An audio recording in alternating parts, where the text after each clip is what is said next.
There's explosions and gunfire going on down the street.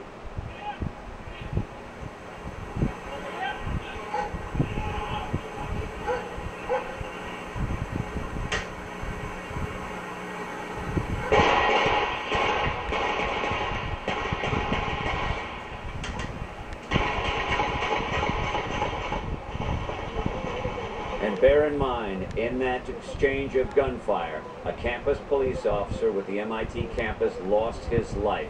He was struck by a bullet. We also had reports that his gun was stolen. What followed was a high-speed, extremely violent chase about 5 miles to this location. Some of it done from a stolen Mercedes SUV. Throughout the process, explosives were hurled out the car at the pursuing police officers. Many police agencies descended here on Watertown. We saw the state police. We saw what appears to be National Guard, tactical teams, the Watertown police, Cambridge police, Boston police. A very volatile situation in which explosives, homemade explosives, were distributed around this little town. They remain on the street right now. One of the suspects, according to the state police, was struck here. We saw the ambulances speed away, presumably taking him to Beth Israel Hospital, where we now have information that that individual, suspect number 1, died of the wounds sustained here in Watertown. Suspect number 2, now originally the individual shown on the video in the pictures by the FBI and the Joint Terrorism Task Force as the guy wearing that white ball cap turned backwards.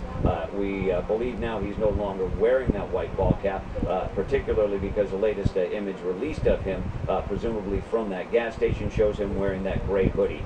That is the individual who is at large. That is the individual considered armed and dangerous. Someone described by the state police as a terrorist who came here to kill people. He's at large right now. The people in Watertown here are being urged to stay in their homes, stay safe, stay in their homes, don't poke around. The police out there are very skittish right now, particularly with all the explosives around. We've seen a number of police cruisers speed by our location with a great deal of aggressiveness. So still very much alive and active, a dangerous scene here with one very dangerous individual still at large.